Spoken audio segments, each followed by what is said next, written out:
nada a esconder. O negócio do Flávio é grana, é dinheiro. Eu quero Daniel Vorcaro e Augusto Lima sentado naquela CPMI. Esse é um lado.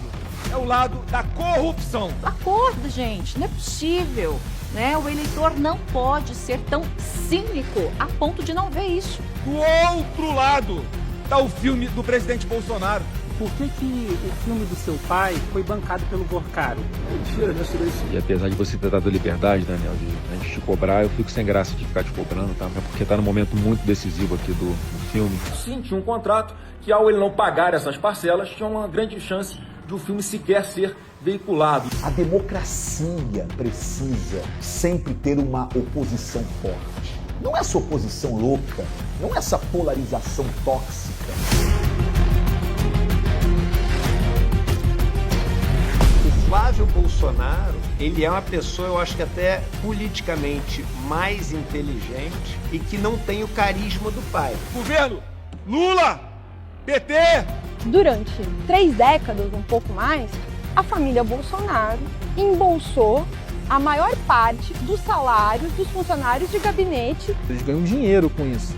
Ganham dinheiro com os mandatos, ganham dinheiro com campanha de Pix, que sabe-se lá como arrecada 17 milhões, 30 milhões de reais. Muito obrigado. Dá para pagar todas as minhas contas? De rachadinha, ele foi para milhões. Outra esfera de dinheiro.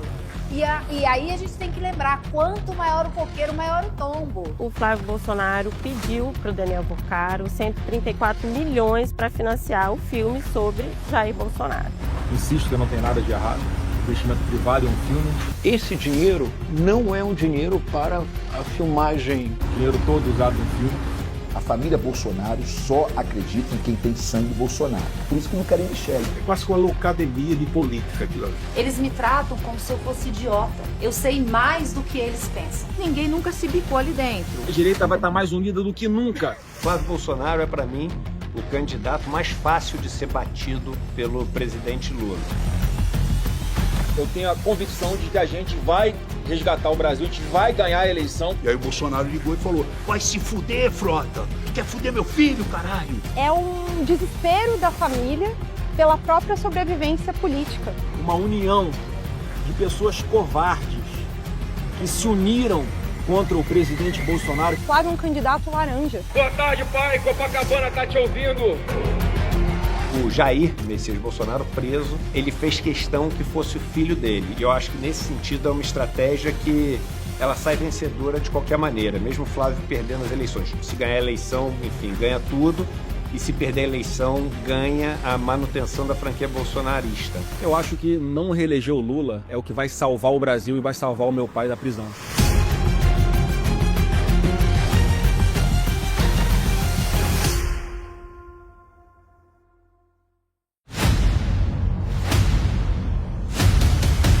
O Flávio inteiro é o calcanhar de Aquiles. O Flávio tem muitos esqueletos no armário. E nem começaram ainda a trazer à tona, porque a maior parte do Brasil não conhece o esquema da rachadinha no Rio de Janeiro.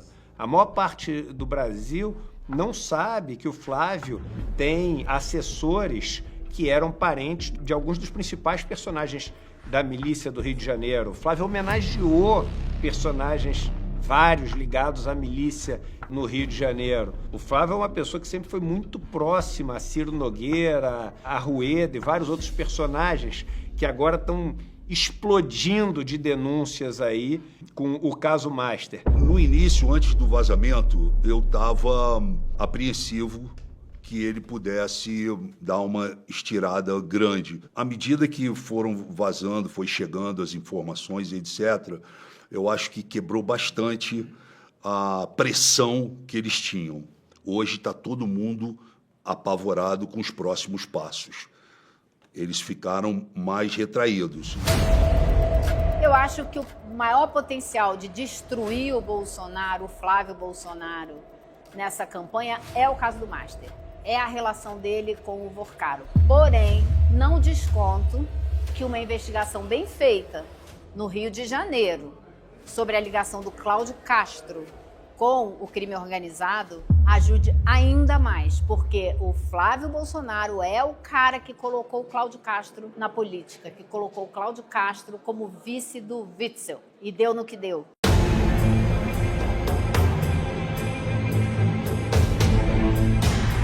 O calcanhar de Aquiles do Flávio é para todo lado, né? Eu acho que não fosse isso, não teria um documentário sobre o Flávio Bolsonaro com tanta gente querendo dar entrevista porque tem muito a dizer, né?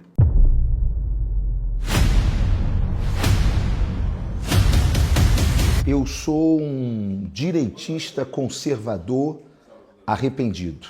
Eu não sou um bolsonarista arrependido. Porque antes de existir o fenômeno bolsonarismo, eu já era de direita e já era conservador, e já era um cristão. Até que em 2018 surgiu esse fenômeno chamado bolsonarismo, que cooptou todos nós. Pela memória do coronel Carlos Alberto Brilhante Ustra, o pavor de Dilma Rousseff. Ou eu dormia no meu travesseiro em paz, ou eu rompia de vez com a base bolsonarista, que já não atendia às minhas demandas enquanto crença, enquanto valores. Quando eu me vi, logo após todos esses acontecimentos, eu vi um vídeo meu, esse vídeo foi muito emblemático. O Lula havia pedido à classe sindical que pressionasse os deputados, seus filhos, família, fosse na escola, encontrasse a mulher dele no shopping. Se a gente pegasse, mapeasse o endereço de cada deputado e fosse 50 pessoas na casa do deputado, não é para xingar, não, é para conversar com ele. Não venha tentar visitar minha casa, porque vai ser na bala. Estão me ouvindo? Vai ser na bala, seus vagabundos. Eu nunca tive arma, eu nunca tive revólver na minha vida, nunca dei um tiro. E eu sou pastor há 30 anos pelas Assembleias de Deus. Quando eu me vi naquele vídeo, eu senti vergonha de mim mesmo. E vi que eu estava cooptado por uma cegueira ao ponto de eu não me reconhecer como cristão, como pastor. E aí eu vi que eu estava mais parecido com Bolsonaro do que com Jesus. Jair era uma personalidade fragmentada. Ao mesmo tempo ele era agradável, às vezes ele era alguém cruel, mas muito cruel. Quem primeiro caiu na real, não é que ele caiu na real, ele recebeu informação, foi o Gustavo Bebiano.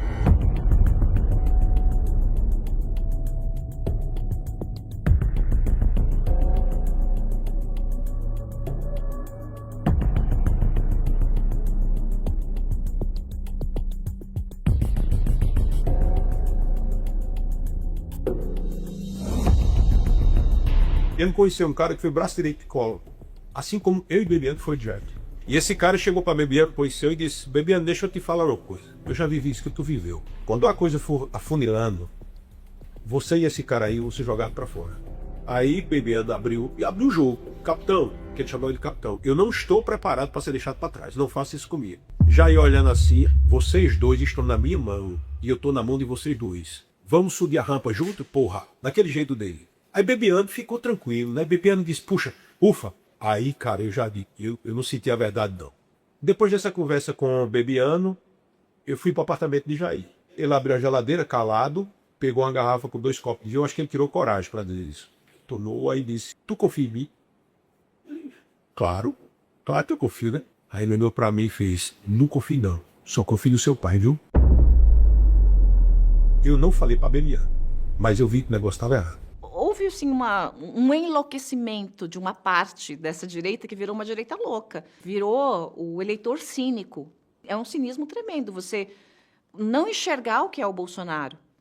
Você pode até ter gostado dele, você pode até, né, ter sido enganado, como eu, por um curto período de tempo, fui. Aquele afã de tem que tirar o PT do poder, tem que tirar o PT do poder, e aí quem pode tirar? Eu via os candidatos, o Alckmin era muito melhor, mas ele não tinha o punch que precisava no momento. Então, o único que tinha era a sensação, que eu também tinha, e por isso entrei nesse barco, era o Bolsonaro. Eu tive uma reunião com o Flávio Bolsonaro e o Jair Bolsonaro na casa do Flávio Bolsonaro, no apartamento dele, e acabou. Por quê? Porque quando eu cheguei na casa do Flávio, eu vi que ele era ladrão na hora. Porque era absolutamente incompatível o lugar que ele morava, as obras de arte que ele tinha em casa, os móveis, o lavabo da casa dele. Eu falei, nossa, esse cara é milionário. Aí eu desmontei por dentro, assim. Desmontei por dentro. E o Bolsonaro começou a me pressionar para que eu desse uma declaração para o Jornal Nacional em defesa do Flávio Bolsonaro, na questão das rachadinhas. E eu falei, não vou fazer. E ele começou a me pressionar, você vai fazer e eu não vou fazer. Um dia ele me chamou no palácio. Eu cheguei lá, ele bateu na mesa, sim, e falou, você vai fazer. E eu bati na mesa e falei, eu não vou fazer, porque eu não defendo vagabundo. Eu desci e ali eu falei, acabou.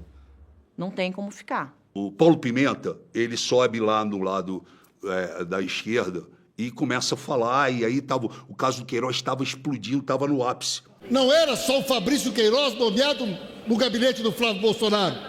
Era ele, a esposa e as 2 filhas. A polícia não foi na casa, não levou para depor. Isso é um escândalo gravíssimo. Nós estamos falando da família do presidente eleito. E aí eu falei, presidente, eu quero subir aqui. Sórdidos sobem aqui para falar do Queiroz. Eu também quero o Queiroz preso. E aí? Aí na hora que eu falei isso, meu telefone tocou. Eu encerrei, peguei o telefone, era o Bolsonaro. E aí o Bolsonaro ligou e falou, tá maluco, caralho? Tá pensando o quê? Vai se fuder, Frota? Porra, cala essa matraca. Porra, tu quer fuder meu filho, caralho? E desligou o telefone. Passou assim uns 15 minutos, o Flávio foi lá na Câmara e subiu aonde eu tava, chegou pra mim e fez assim, ó. Frota, papai tá puto contigo. Papai tá puto contigo. Aí chegou no meu ouvido e falou, porra, tu quer me fuder, cara? Como é que tu pede a prisão do Queiroz? Eu falei, Flávio, a gente fez a campanha juntos. Tu nunca me falou de Queiroz. Você nunca falou pra mim que essa bomba pudesse estourar. Aí ele ficou olhando pra mim e falou, ó, papai tá puto contigo, não quer falar contigo mais.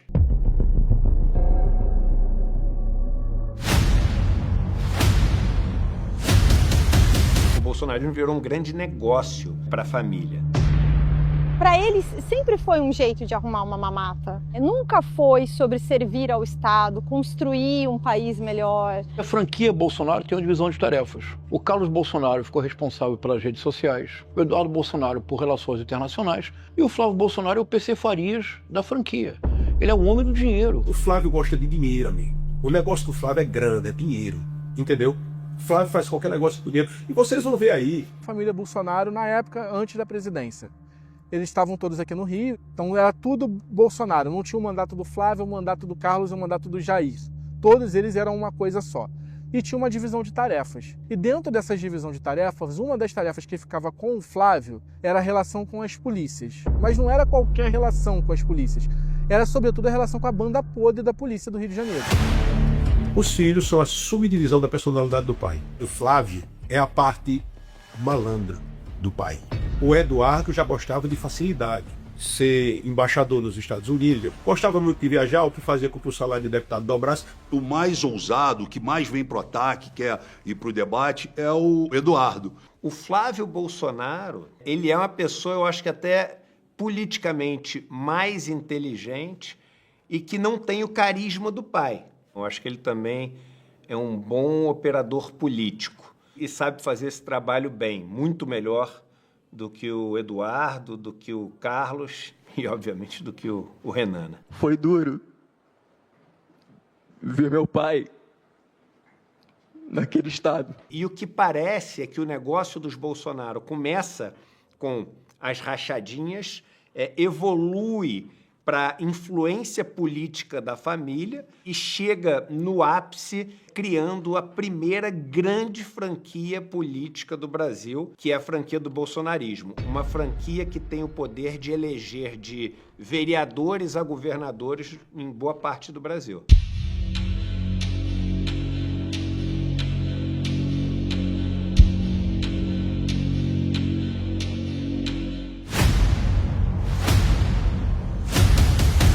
Bastou Jair Messias Bolsonaro se eleger presidente da República para começar esse inferno em cima de mim. Durante 3 décadas, um pouco mais, a família Bolsonaro embolsou a maior parte dos salários dos funcionários de gabinete por todos os meses durante 3 décadas.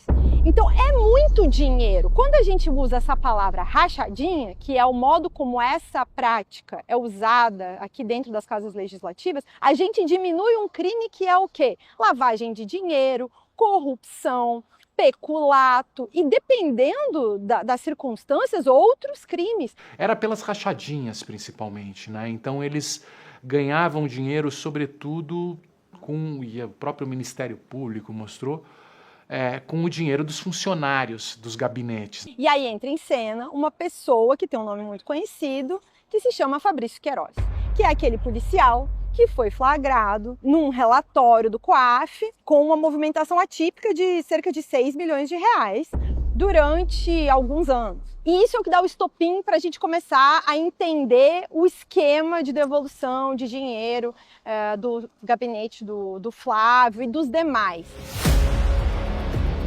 Eles combinavam percentuais, alguma coisa entre 70%, 80%, 90% dos valores dos salários tinham que ser devolvidos. Eles tinham que devolver a restituição do imposto de renda, eles tinham que devolver parte do que eles recebiam do Vale Alimentação, eles tinham que todas as verbas acessórias também tinha um percentual em cima que tinha que ser entregue. E nesse esquema, o chefe de gabinete recebe esse dinheiro de cada um desses funcionários e devolve em dinheiro vivo. E isso volta às mãos da família Bolsonaro, no caso do senador Flávio Bolsonaro, por meio do dinheiro em espécie entregue. E aí é lavado com pagamento de despesas pessoais, impostos, IPTU, IPVA, plano de saúde, boleto das escolas das filhas e, claro, imóveis. Essa estrutura das rachadinhas, ela existiu. E era um problema estrutural ali da família, não é? Até porque o Queiroz nunca foi um homem do Flávio Bolsonaro, ele era um homem de confiança do ex-presidente Bolsonaro e ele operava nos gabinetes dos filhos como o olho do pai. De tal forma que eu não posso acreditar que este foi um erro ligado apenas ao hoje senador Flávio Bolsonaro, na época deputado. Eu acredito que, na verdade, era um esquema familiar. Os 51 imóveis da família Bolsonaro comprados com algum dinheiro em espécie. E dos que mais tiveram compras de imóveis com dinheiro vivo está Flávio Bolsonaro. E pelo que ficou registrado da quebra de sigilo bancária dele, pelo menos 3 milhões de reais em cash andou pelas mãos do próprio senador. Foi o que a investigação do Ministério Público do Rio de Janeiro demonstrou ao investigar ele por organização criminosa, lavagem de dinheiro e peculato, e apontou um desvio de cerca de 6 milhões de reais em 2020, quando ele foi denunciado. A rachadinha saiu caríssimo, porque a gente não sabe qual o preço que foi pago para o sistema sentar em cima do processo. Nunca iniciou processo criminal contra mim. Ele não foi julgado pela denúncia porque eles deram um jeito de derrubar provas do caso. Mas não é como se o Flávio fosse inocente, que é o discurso que ele quer fazer.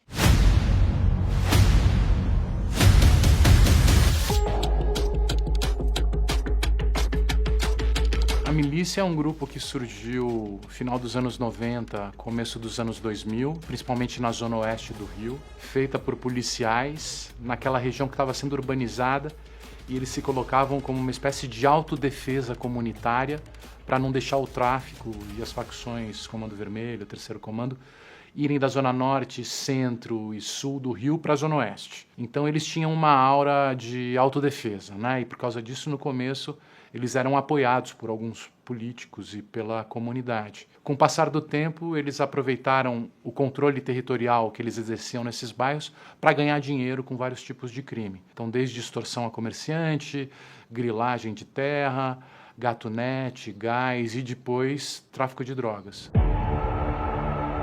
Fabrício Queiroz, que é um praça da região do 18º Batalhão, que começa a articular esse esquema para o Flávio Bolsonaro.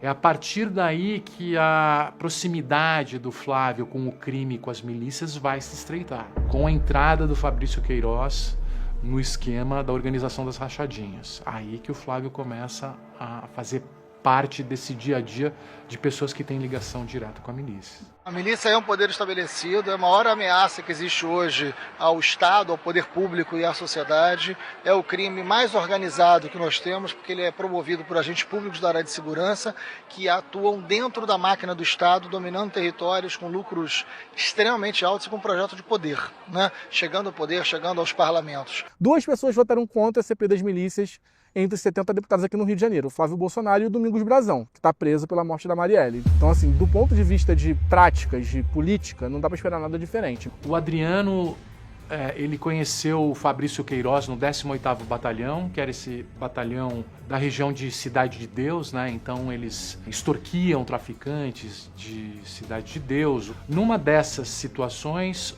uma pessoa morre e o Fabrício e o Adriano estão juntos no crime. E aí o Adriano é tirado do 18º Batalhão em decorrência dessa situação e vai para um outro batalhão na região de Parada de Lucas e Vigário Geral, que ele é acusado de matar uma testemunha que era vítima de extorsão do batalhão que ele comandava. E aí, por causa dessa acusação, ele é preso. E nesse período, ele vai pedir ajuda para o Fabrício, que tem proximidade com o Flávio e com o Jair, que vai no Congresso e faz um discurso em defesa do Adriano da Nóbrega, fala que é um herói da polícia. Depois o Flávio vai lá e entrega a medalha para ele no presídio Tiradentes e tal. E com o passar do tempo, a família do Adriano Magalhães da Nóbrega passa a entrar no gabinete do Flávio, fazendo parte do esquema de rachadinha deles, né? E eu, como conhecia a história, sabia que eles estavam sendo injustiçados, eu, para marcar a posição, em homenagem ao grande policial que ele sempre foi, eu dei uma medalha de Tiradentes para ele dentro do presídio, dentro do BEP, Batalhão Especial Prisional, lá em Benfica. O Flávio e o Carlos juntos homenagearam pelo menos 16 policiais envolvidos em denúncias de organização criminosa, peculato, violência, uma série de crimes. E eram com esses policiais que o Flávio se relacionava. Então, assim, uma das funções que ele tinha dentro da família era essas relações com esse tipo de policial. E não à toa, até hoje, o Flávio tem um apoio maciço nas polícias do Rio, sobretudo na Polícia Militar, né? Eu acho muito perigoso alguém chegar à presidência da República sem explicar realmente as suas ligações ou não com grupos faccionados como a milícia no Rio de Janeiro. Muito perigoso. Esse é o grande perigo que eu vejo na possibilidade do Flávio Bolsonaro ser eleito presidente, por exemplo, e dessa família voltar ao poder, porque a gente vai ter narco-governo. A gente vai ter realmente a política, a estrutura do Estado sendo sequestrada pelo crime organizado. E aí a loja de chocolate também, mesma coisa. É uma loja que é aberta em 2015. E quando ela é investigada, porque também teve quebra de sigilo da loja, tem mais de 2 milhões de reais que não se justificam entre o caixa da empresa, o relatório de vendas. O Flávio também mentiu sobre os valores da própria compra desse negócio. No papel era 200 mil reais, não sei o quê. Ao investigar, se descobre que foi pelo menos 800 mil. É muito dinheiro que ronda sempre essas negociações do Flávio Bolsonaro, sem que ele dê qualquer transparência ou explicação. O jeito mais fácil de você lavar dinheiro é em loja, posto de gasolina, restaurante, porque você pode emitir uma nota que você vendeu um vinho num restaurante, por exemplo, de 10 mil reais, você não vendeu nada. Você paga o imposto e lava o dinheiro. E escritório de advocacia também. E é fácil de fazer lavagem de dinheiro. E o Flávio tinha tudo isso no entorno dele. E eu consegui falar na época com a administradora desse escritório dele, que se chama Letícia Reis. Mas, recentemente, a CPI do INSS descobriu que essa Letícia Reis, que é quem administra o escritório do Flávio, é irmã do sócio do careca do INSS. O careca do INSS, que é o pivô aí do escândalo, dos descontos, das fraudes, das aposentadorias. A partir do momento do óbito do aposentado, o governo não tem mais o que fazer por ele. O Flávio é um cara extremamente apagado. Eu desafio, eu tenho feito isso nas minhas redes sociais, alguém em 5 minutos me fala 2 bons projetos que o Flávio Bolsonaro fez para o país, como senador. Ninguém consegue me responder isso, nem ele próprio. O Flávio, ele passou 8 anos aqui no Senado, né? E ele só conseguiu aprovar 2 projetos que têm o nome dele, que ele não é autor de nenhum dos 2. Ele tinha a faca e o queijo na mão para se destacar aqui dentro.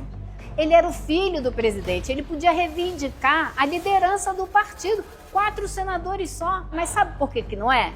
Porque dá trabalho. A senadora Soraya Tronic, que foi uma dessas 4 pessoas eleitas pelo mesmo partido que ele, me contou que ele vinha nas reuniões, quando ele aparecia, porque não era comum aparecer, ele sentava 2 minutos e ia embora.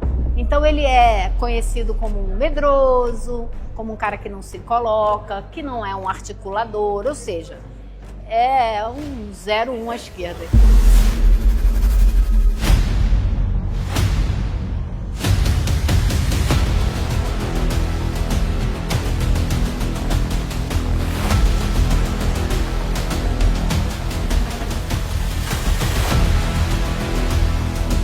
O Intercept Brasil revelou em mensagens, documentos, que o Flávio Bolsonaro pediu para o Daniel Porcaro 134 milhões para financiar o filme sobre Jair Bolsonaro. E desses 134 milhões, há comprovação nas matérias do Intercept Brasil que pelo menos 61 milhões foram pagos. Bom, preferi te mandar o áudio aqui para você ouvir com calma. Bom, aqui a gente está passando por um dos momentos mais difíceis da nossa vida, né? E você também, eu sei que você está passando por um momento dificílimo aí também, essa confusão toda. Não? E apesar de você ter dado liberdade, Daniel, de a gente te cobrar, eu fico sem graça de ficar te cobrando. É porque está num momento muito decisivo aqui do filme e já tem muita conta para pagar esse mês e o mês seguinte também.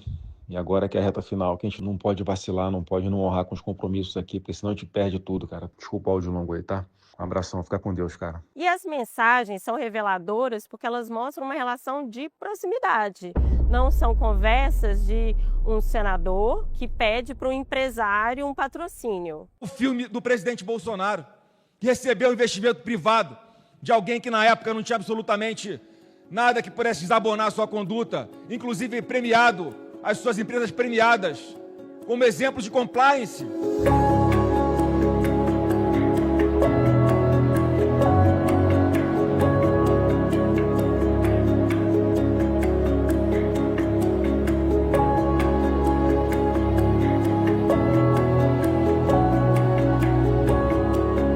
Flávio Bolsonaro, ouvir você cobrando dinheiro do Porcaro é imperdoável.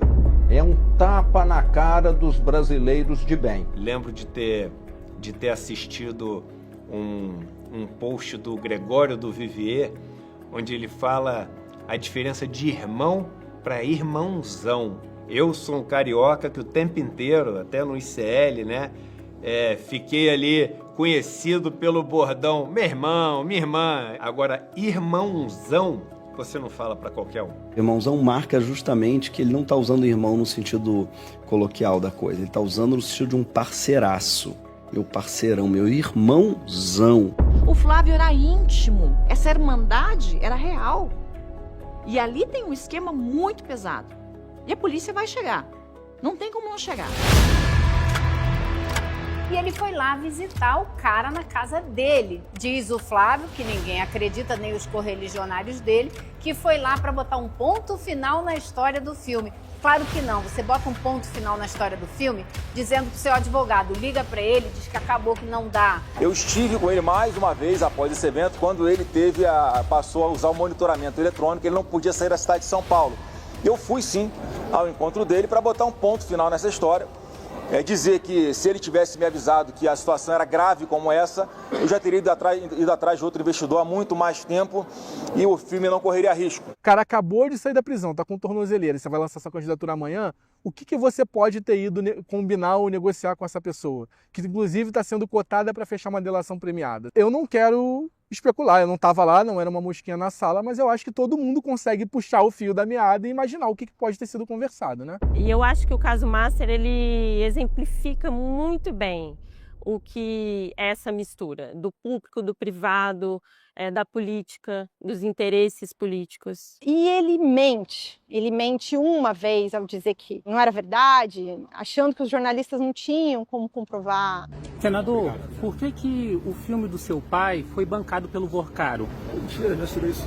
É que a gente está fazendo uma reportagem que mostra uma mensagem do senhor pedindo dinheiro para o Vorcaro. Bom trabalho, militante, não dá. Seria importante ter sua posição, senador. Mas aí depois começa a tropeçar, porque daí diz que é um filme privado, com dinheiro privado, mas não é bem assim, porque tem dinheiro do Rio Previdência, no tal do Banco Master, que deu um calote bilionário nas pessoas. Toda essa história que está sendo veiculada agora nada mais é do que um filho procurando investidores privados para fazer um filme privado sobre a história do seu próprio pai. Era dinheiro da Previdência do Rio, era dinheiro da Previdência do Amapá, dinheiro da Previdência de Maceió, de várias prefeituras do interior de São Paulo. Então não era dinheiro privado porcaria nenhuma, é dinheiro público. Só do Rio de Janeiro, do governo do amigo do Flávio Bolsonaro, Cláudio Castro, ele pegou mais de 3 bilhões de reais e meteu naquele fundo lá do Master.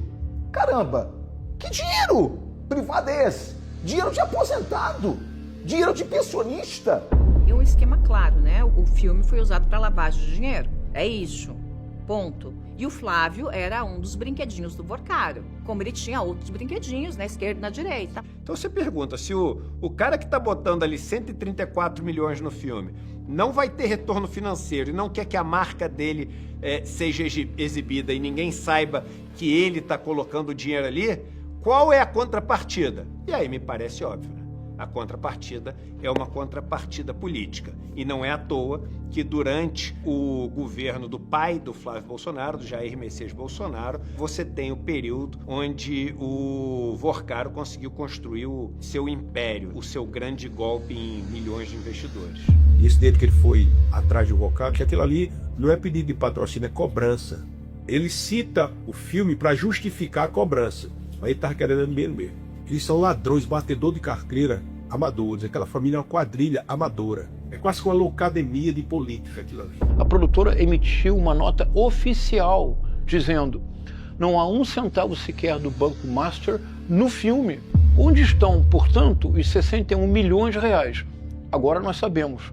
Estão num fundo no Texas. O fundo é administrado por quem? Por um advogado. Foi esse fundo nos Estados Unidos que recebeu. O fundo criado para ele, é um fundo específico para receber investimentos para uma produção cultural, para um filme. O Paulo Calixto é esse advogado de imigração do Eduardo Bolsonaro e ele que administra o fundo, no nome dele, né, de empresa dele, que está esse fundo que recebeu o dinheiro do Daniel Vorcaro, que supostamente iria para o filme. E há também investigações, a Polícia Federal investiga se esse dinheiro pode estar sendo usado para bancar Eduardo Bolsonaro nos Estados Unidos.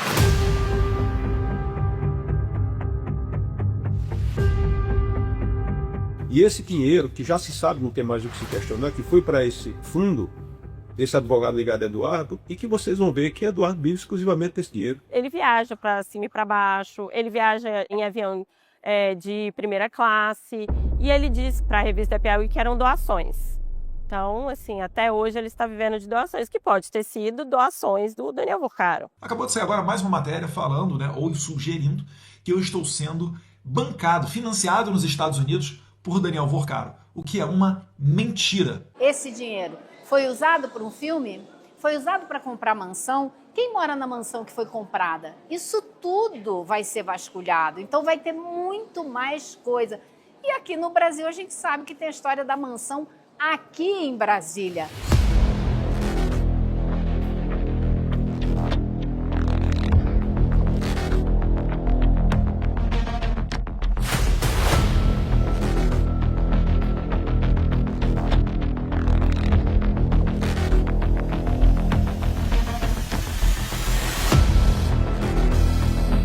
Dele é uma mansão por baixo 10 milhões de reais, por baixo. E foi pago em parte com dinheiro em mala, porque eu sei, eu tenho fontes que me disseram à época, foi pago com mala de dinheiro, dinheiro vivo.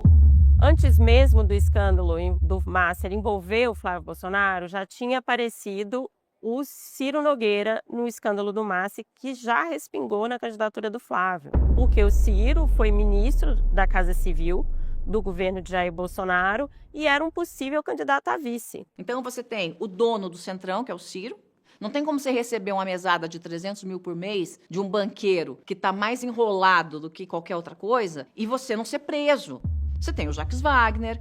E, gente, dá uma esticada aí que vai dar muita coisa. A trilha do dinheiro, o caminho do dinheiro tem que ser muito bem seguido, muito bem pesquisado, porque é aí que caiu o Al Capone, não é? Logo que o Flávio foi escolhido para ser o candidato, uma das coisas que perguntaram para ele lá dentro do PL, os dirigentes do PL, foi justamente se tinha alguma coisa para se preocupar do Flávio ter alguma relação, algum pagamento, alguma coisa com o Daniel Vorcaro ou o caso do Master, porque justamente o bolsonarismo estava num momento de fritar o ministro Alexandre de Moraes por causa do contrato da mulher do ministro Alexandre de Moraes com o Daniel Vorcaro no valor de 129 milhões. E o Flávio mentiu para o pessoal do PL, dizendo que não tinha nada. Porque ninguém sabia, então ele estava escondendo dos colegas de partido dele toda essa história. Aí foi dar uma entrevista na CNN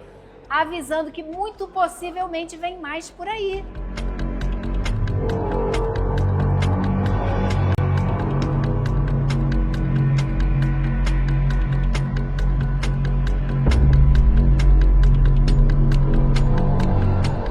Graças a Deus, eu sou muito bem recebido por onde eu passo, tiro foto com todo mundo que me pede, eu não tenho como saber quem é aquela pessoa que está tirando foto comigo. Eles estão seguindo o rastro do dinheiro. É uma franquia para continuar sugando o Estado com emendas, com dinheiro do fundo partidário, né, para continuar ganhando dinheiro, porque o que move esse clã não é tanto o poder, e sim o dinheiro que você pode conseguir com o poder.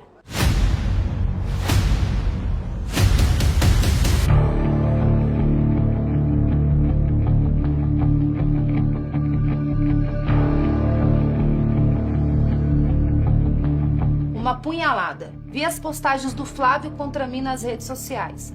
Palavras duras, tom agressivo. Eu abençoei a escolha do Jair e a pré-candidatura do Flávio. Nas mesmas redes sociais nas quais ele e os irmãos me atacaram. Eles me tratam como se eu fosse idiota. Como se eu fosse alguém que chegou ontem, mas eu não sou. Eu sei mais do que eles pensam. Falei quase tudo o que precisava ser dito.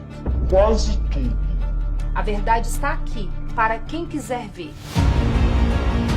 Isso foi uma pancada na campanha do Flávio, ninguém esperava. Tanto que ele foi para as redes sociais, já pediu desculpas. Eu sou casado há 16 anos, pai de 2 filhas maravilhosas, nunca desrespeitei, maltratei ou humilhei uma mulher na minha vida. Eu jamais faria isso com a esposa do meu próprio pai. Em nenhum momento eu ofendi ou tive a intenção de ofender a Michelle. Se eu fiz em algum momento, mais uma vez, eu peço desculpas. Mas isso é só da porta para fora. Porque da porta para dentro continua a guerra. É extremamente bélica a relação dos filhos do Bolsonaro com a Michelle Bolsonaro. E o Jair Bolsonaro, será que ele sabia? A família Bolsonaro não confia nem na Michelle, porque a própria família, inclusive o Jair, não a vê como uma Bolsonaro. É mulher do pai, que pode ser descartada ou se tornar um problema amanhã. A família Bolsonaro só acredita em quem tem sangue Bolsonaro. Por isso que não querem Michelle, porque ela não tem sangue Bolsonaro. Eles acham que todo mundo trai. Ela não é Bolsonaro, ela pode se separar dele e assumir vida própria. Ninguém nunca se bicou ali dentro. Logo depois que o Flávio foi escolhido pelo pai para ser o candidato, naquela briga que ele tinha com a Michelle, ele repete que o filho é ele, que é ele que está há mais tempo na política do que ela, e que é ele que ajuda o pai, e que é ele que tem sangue Bolsonaro. Claro que ela sabe de muita coisa e ela brigava muito pelo golpe. Eu sei mais do que eles pensam.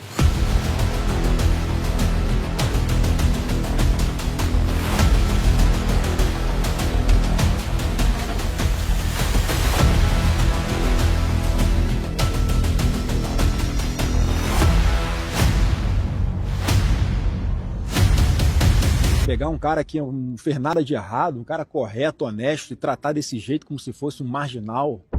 Os crimes aí que ele foi condenado agora foi um grande teatro que o Alexandre de Moraes armou pra cima dele. Se o Flávio Bolsonaro for eleito presidente na República, quem vai sentar na cadeira é o Jair Bolsonaro. O Flávio é um candidato laranja. O momento é de arregaçar as mangas, deixarmos de lado as possíveis diferenças e cada um se empenhar pelo nosso pré-candidato à presidência, Flávio Bolsonaro. Meu pré-candidato, meu porta-voz, assina Jair Bolsonaro. É um candidato que está sendo colocado para salvar a pele do pai. É um desespero da família pela própria sobrevivência política. Ele é uma marionete do pai. Ele é um candidato laranja de Jair Bolsonaro. Ele não tem nenhuma experiência concreta no executivo, nunca teve nenhum cargo no executivo.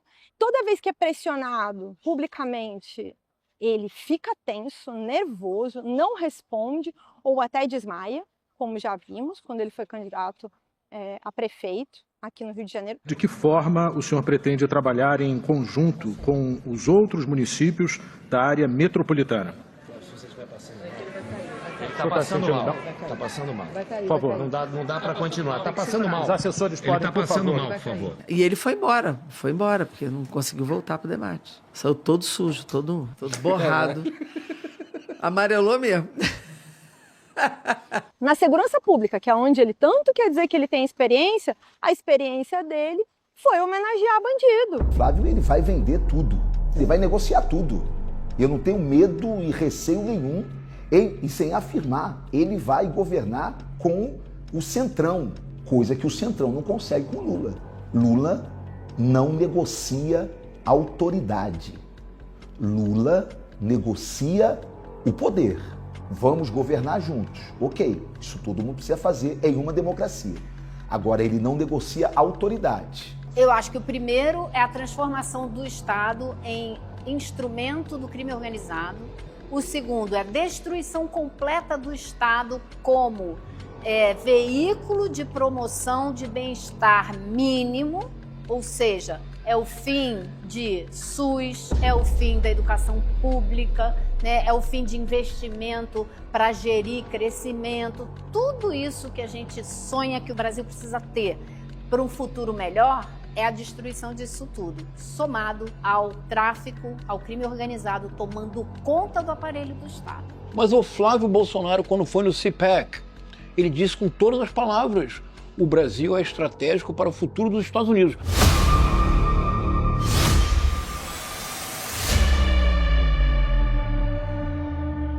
Brazil is America's solution to break independence on China for critical minerals, especially rare earth elements. Essa articulação transnacional é muito clara, é absolutamente evidente. Tanto que me parece que agora, em 2026, o verdadeiro tema da campanha não será a democracia. O verdadeiro tema da campanha será a soberania nacional.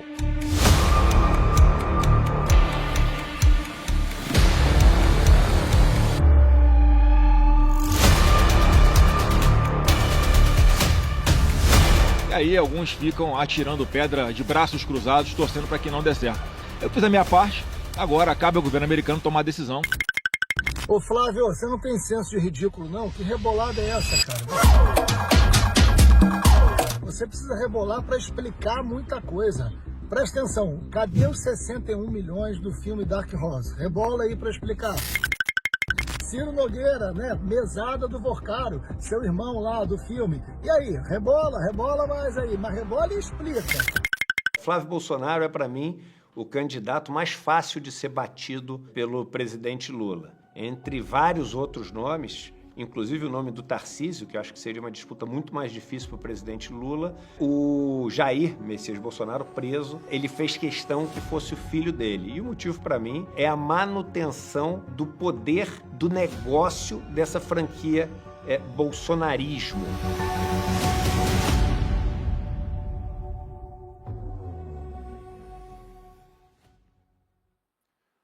Filmaço. E eu queria, antes de qualquer coisa, parabenizar toda a equipe que participou.